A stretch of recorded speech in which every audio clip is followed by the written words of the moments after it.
إذا سلامتنا تقبلوا خبركم تخطط ساعة 9 خيلون لومي صوني 10 مسكرم استدلوا زينا وشتن وصان كقرب لكم تدالي زلوا بيترس منكسي هرس زينا كورونا فيروس ترقيبوا ما بزوا ما كل كبار لهم تصنعوا ثلاث زيغات تفانيهم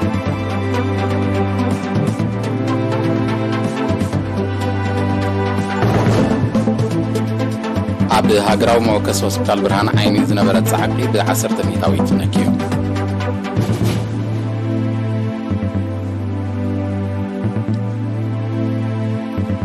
عبد مونيخ جرمن عبد هلو مدرغن زيغات تسكمو حلافنتن سمينار تخايدو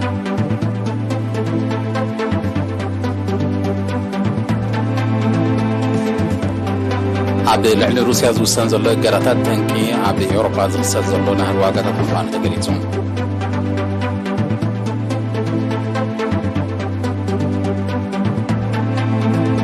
عبد المنقى سراوي تركن عطمات سلفي سراحتنيا تركيستان بستوى العيد جد سبا وكسارة وريدو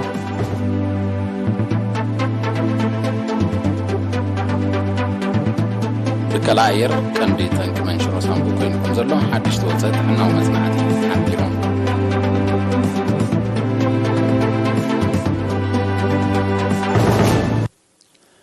حبريتا كاب منستر تاعنا كورونا فيروس ترخيبو ما بزوا ماكل كن كبار لهم زصنح ثلاث زيغاتات حاويم تفاني مالو باز مسرت على الله قطري بكورونا فيروس تلف زيغاتات كسب لومي 10163 بتيحلو 10054 كابزيوم حاويم استفانو 103 بمستفلي شدشت دما جينا ابو هوسبيتال تعاقبهم كن زغبر لهم زلو يم منستر تاعنا 12 مسكرم 2022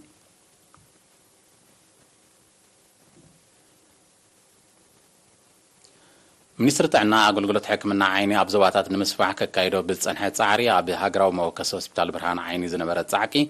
ب10 ميتاويت نكيو زعبازي وكيل ايرينا يوناتان يابيو زدالو زيناو صبصبالو ياسين صالح كقربايو مسفح اغلغلت حكمنا عيني ابزواتات اب هاجراوي موكس هوسبيتال برهان عيني زنبره صعقي تገልገልቲ ب10 ميتاويت كم زنكه ميديكال دايركتور نايت هوسبيتال دكتور كحساي فسحاتين حبيرم اب قدامت 6 اوارح ناي زعامت ابتو هوسبيتال استات 33 شح زيغاتات كم تراي طقسه دكتور كحساي 239 كبيد 827 دما فوكيس مطبحتي كم اتخايدلهم بسنكي لبدا حمام كورونا فيروس قطرهم تداناغي صنحه لعليت 900 زيغات دما ابز حلف ورحنا حسب بجله سيداناوين حكايم عيني البصر اوت مطبحتي كم اتغبرلهم غليصم ابتنا مجمره 6 32 شهر شو 797 نيرو زيوم اب كلتينا نخفلهم حدستن تمالالستن حدست مالت هند بدمصو وي حنينا يلهم بدمصو هتوص رادي ادي بزي قدس زيوم اب امص مسترايو ايتوم تدغاغمت نبلون كا حضور حمام هليوم نعون مكتتال زموتيو حضور حمام كان جلاكوما بغلي نغرا كازغل محول العين شكر زلو وزت خمزيتات اللونا حجي حدسي 15973 هونو هلو زصلحو كن 10000 زيوم نيرومنا قال مطبحتي زملكت ابتا حالفا 6 ورحي 2039 عبيتي مطبحتها وكان احنا ميجر نبلم فوز دولو خا 827 نيرومنا سوداناوያን نصيوم ابزي حدا 10 معلت مسانات صنيحهم حدا 8 معلتي 9 معلتناي مطبحتي غزيهم كاب زحليفهم 900 كاتاراكت تبيحهم 25 كاب بين عينت حمامات تاكيد صنحه غيرهم النخيبه زي ازي عودي غير تملاليسوم ابز تحكموا زيغاتات غنينم استراي حمامات عيني جلاكوما كاتاراكتن بقدلت رسبو حمامات المخانم طبسرما نلعلي 4000 تገልገልቲ منصر عيني كم تاززلم بمغلاص ማህበረ ቁጠባዊ ጸገማት ከም ዘለዎም ዝተረጋገጸ 305 ዜጋታት ድማ ነፃ ሕክምና ከም ዝረኸቡ አረዲም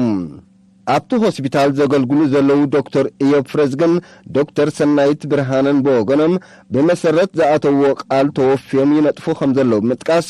ዜጋታት ዝኾነ ፀገም ናይ ዓይንን ምርኣይን ኣብ ዝስምዖም ተቐላጢፎም ናብ ትካል ጥዕና ክመፁን ፅሬት ከዘውትሩን ተላብዮም ኣነ ደስ ዝብለኒ በቲ ዝተምሃርኩሉ ሓደ ነገር ምብርካት እዩ ስፔሻሊ ሀአን በፍላይ ከአብንደ አይነ ሀአኒ በትሁሉ ዘለዎ ነገራት ከም ሓደ ዲፓርትመንት ወን ደስ ብለን ስለዝብለኒ ሕጉስቲ ኣብዚ በመስራሒ ማለት እዩ አይንሲ ተአፍልጦን ሁሉ ጽቡቅ ኣብ ተሕረተሰብ ስለምንታይ ከም ዝበልከ ተነቃፊ እዩ ኣብ መብዛሕትኦም ካን ኣብ ትዝድለ ሰዓት ተዘይመጽሙን ንኽትመርሶ ብዙሕ ፀገም ስለዝኾነ በአንጻሩ ሀአኒ ኣብቲ ሰዓት ተመጽ መብዛሕትኦም ጽቡቅ አውትካም ወይ ካን ጽቡቅ ውጽኢት ስለዘለዎ ኩሉ ሰብ ናቱ ኣፍልጦ ክዓቢ ኣለዎ ንሓደ ሰብ ናብ ዕረት እንዳኸደ ከሎ ክትሕግዞ ከለኻ ዝስማዓካ ዓግበት ወዳድርቲ የብሉን ሕጂ ከም ሞያ ምናልባሽ ካብቶም ኣዝዩ ዝዓግበካ ሞያታት ሓደ ይኽብለካ ክእላኒ ንሕና ከዓ ንሱይቲ ደሞዝና ንሱዩ እቲ ናይ ሰብ ምረቓ ምስጋና ንሱዩ እቲ ንሕና ዓግበት ማለት እዩ ብጥሩሕ ብነፃ ተማሂርና ንሕና ከዓ ሕጂ እቲ ግዜና ኣኺሉ ማለት እዩ ንሕና ከዓ ነቲ ህዝቢ ከፊሉ እንዲምሂርና ሕጂ ንሕና ንኸፍለሉ ግዜ ከዓ ኣኺሉ ኣሎ ማለት እዩ በቲ ዓቕምና ዘፍቅዶ ከዓ ኣበርክቶ ንገብር ኣለና ሕጂ ነፃ ንምሃርካ እውን ኣብ ቀጻሊ እንታይ ዓይነት ዕቤት ከምፃልካ ከም ዝኽእል ስለ ትመጻኦም ብሩህ ስለ ዝኾነ ኣነ ነቲ ዘሎ ባይታ ተጠቒሞም መጻኦም ከውሕሱ ኣገልግሎት ንህዝቦም ከበርክቱ ይላቦ ማለት እዩ በዚ ጋጣ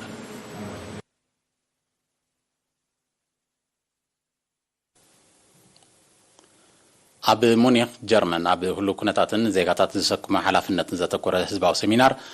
ብሰለስተ መስከረም ተኻይዱ ኣብቲ ብሃገራዊ ሽማግለ ከተማ ሙኒክ ዝተወደበ ሰሚናር ጠቕላሊ ቆንስል ኤርትራ ኣብ ጀርመን ኣቶ ክብራብ ተኸስተን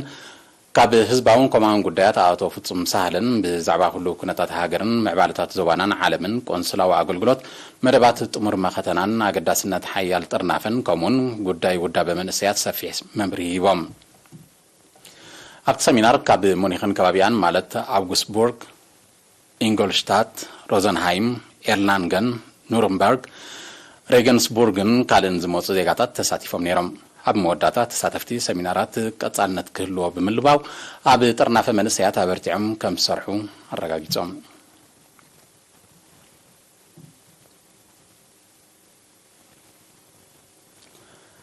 ኣብ ዞባ ሰሜናዊ ቀይሕ ባሕሪ ዞባ ኣዶብሓ ናይ ስራሕ ግዜኦም ዘእከሉ ንምትካ ካብ 25 ክሳብ 30 ነሓሰ ምርጫታት ኣመሓደርቲ ከባቢ ኣካየድቲ ስራሕን ኣነበርቲ ዓድን ተኻይዱ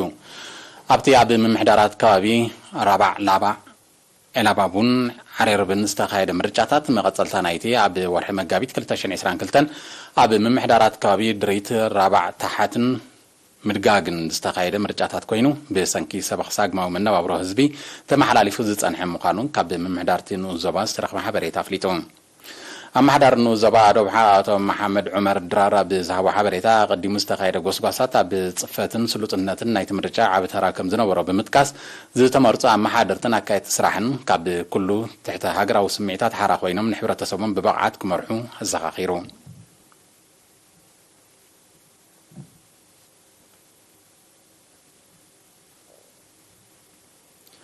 ኣብ ንዞባ ዓዲ ቀይሕ ነበርቲ ምምሕዳር ከባቢ ሕረት ብዘሰላስልዎ ዘለዎ ወፈራታት ልምዓት ካብ ከተማ ዓዲ ቀይሕ ናብ ዓዶም ዘእቱ ብክራማት ተበላሽዩ ንተሽከርከርቲ ኣጸጋሚ ኮይኑ ዝጸንሐ 14 ኪሎ ሜትር ጽርግያ ይጽግኑ ኣለዉ ኣብቲ ወፈራ ነበርቲ ዓድታት ሕረት ቆንጠጠፍ ኢንቶ ዓሮማን ማይ ጻዕዳን ይሳተፉ ከም ዘለዉ ኣመሓዳሪ እቲ ምምሕዳር ከባቢ ኣቶ ስልጣን አንጎሶም ገሊጹ ብዘይካዚ እቲ ህዝቢ ኣብ ዝሓለፈ ዋርሕ ኣብ ሕሉም ዳዕሮ ዝተባሃለ ቦታ ዛላታትን ከትርታትን ንቤት ትምህርቲ ደቂ ዘርኢ ሰናይ ድማ ቀጽሪ ክሰርሑ ከለዉ ካብ ኢንቶ ናብ ዓሮማ ዝወስድ መስመር ከም ዝጸገኑ ተሓቢሩ ኣብ መወዳእታ ኣቶ ስልጣን ህዝቢ ዓቕሙ ዘፍቅዶ ይሰርሕ እኳ እንተሎ ንዝያዳ ድማዕነት ናይ ማሽነሪ ደገፍ ክግበረሎም ሓቲቱ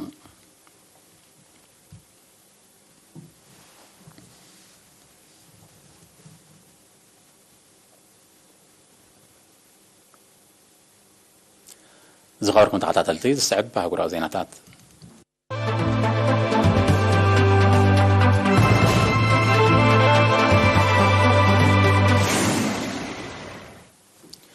ኤውሮፓ ሕብረት ኣብ ልዕሊ ሩስያ ዝውስኖ ዘሎ ተደጋጋሚ እገዳታት ቀንዲ ጠንቂ ናይዚ ኣብ ኤውሮፓ ዝኽሰት ዘሎ ናህሪ ዋጋታት ምዃኑ ግሪክ ወኺሳ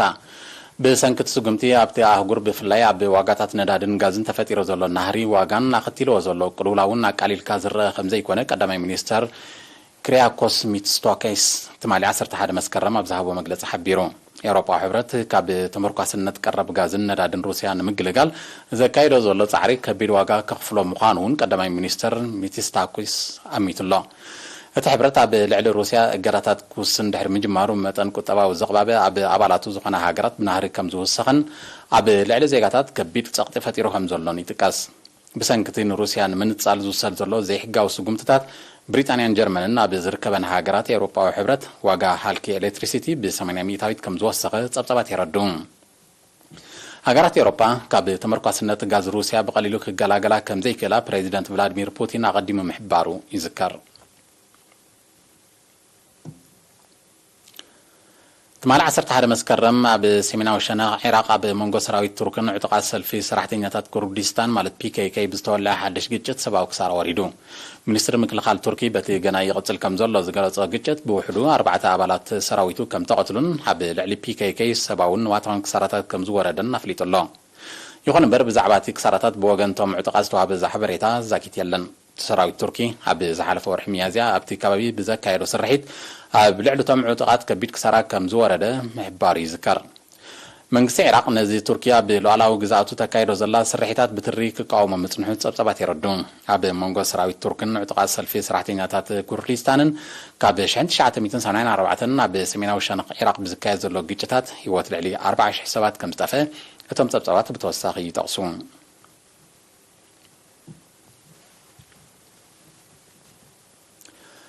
ብከላ ኣየር ብደረጃ ዓለም ቀንዲ ጠንቂ መንሽሮ ሳንቡእ ኮይኑ ከም ዘሎ ሓድሽ ዝወፀ ጥዕናዊ መጽናዕቲ ሓቢሩ ብመሰረት መጽናዕቲ ብከላ ኣየር ዝተቓልዑ ወገናት ካብቶም ብሰንኪ ምትካኽ ሽገራ ብሕማም መንሽሮ ዝጥውቅዑ ብዘይንእስ መጠን ግዳይ ከም ዝኾኑ ተፈሊጡ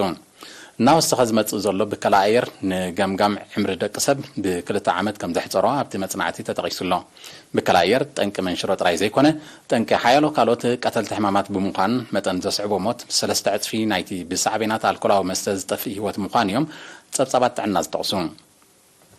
ሃገራት ደቡባዊ ምብራቕ ኤስያ ኤውሮፓ ኣሜሪካን ገለ ሃገራት ኣፍሪካን በቲ ተሪዮ ሕልፊ ካልኦት ከም ዝጥቃዓ ተገሊጹ ጉጉይ ንጥፈታት ደቂ ሰብ ብሓፈሻ ተጠቃምነት ከሰል ድማ ብፍላይ ቀንዲ ጠንቂ ብከላ ኣየር ምዃኑ ክኢላታት ይጠቕሱ ሓያሎ ሃገራት ብከላ ኣየር ንምክታብ ተሓዳሲ ጸዓት ንምጥቃም መብጻዕታት ከኣትዋ እኳ እንተጸንሓ ተግባራውነቱ ኣብ ባይታ ከም ዘየለ ግና ይሕበር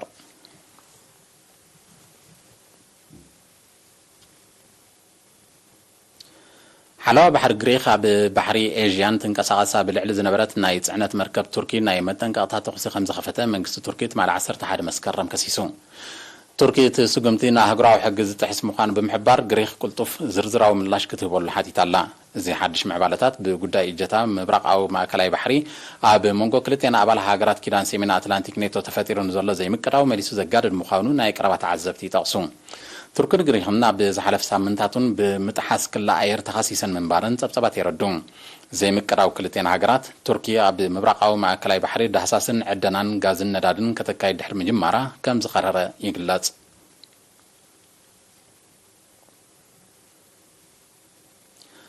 መጠን ማያዊ ምልኣት ናይቲ ብዕምቆቱ ምስ ቀዳሞት ቀላያት ዓለምና ዝስራዕ ቀላይ ታንጋኒካ ብናህሪ ብምውሳኹ ኣብ ነበርቲ ምምዝባል ከም ዘሰዓበ ተገሊጹ መጠን ምልኣት ናይዚ ምስ ዲሞክራሲያዊት ሪፐብሊክ ኮንጎ ታንዛንያ ብሩንድን ዛምቢያን ዝዳወብ ግዙፍ ቀላይ ኣብ ዝሓለፈ 3 ዓመታት ጥራይ ብልዕሊ 5 ሜትሮ ከም ዝወሰኸ ዝጠቕሱ ጸብጸባት ብሰንኩ ኣብ ገማግምቲ ማያዊ ኣካል ዝተደኮና ዓድታት ክግዕዛ ከም ዝጀመራ ረድዮም ብመሰረት ጸብጸባት ብርክት ዝበለ ሰፈራታትን ሰፊሕ ናይ ሕርሻ ቦታታትን ብማይ ከም ዘዕለቕለቐ ተፈሊጡሎ ክሊማዊ ምምዝባል ዝጠንቁ መጠን ምልኣት ማያዊ ኣካላት ዓለምና በብእዋኑ እናወሰኸ ይመጽእ ብምህላው ኣብ ገማግም ማያት ዝተደኮና ዓድታትን ከተማታትን ክወሓጣ ከም ዝኽእላ ኪላታት ሜትሮሎጂ ከጠንቀቑ ምጽንሖም ይዝከር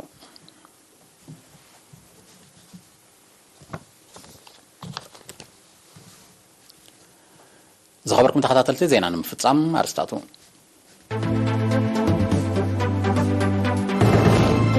ኮሮና ቫይረስ ተረኺቦም ኣብ ዞባ ማእከል ክንክን ክግበረሎም ዝጸንሑ 3 ዜጋታት ተፋንዮም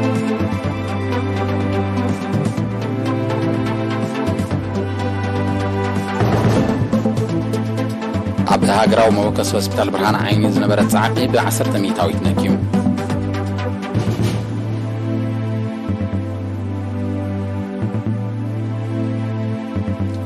عبد مونيخ جرمن اب كله مدرخن زيغاتات زسكم حلافنتن سمينار تخايدو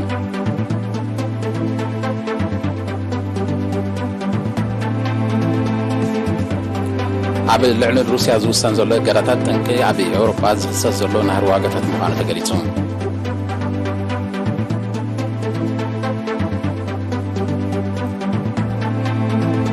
عب مونغو سراويت تركن اعتقاد سلفي سراحتينيات كردستانن بزتولع جيجت سباو كسار وريدو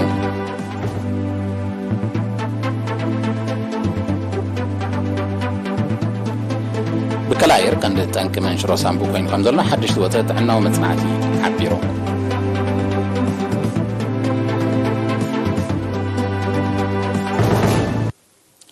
إذا خبركم تحت زينا تفصيل عليكم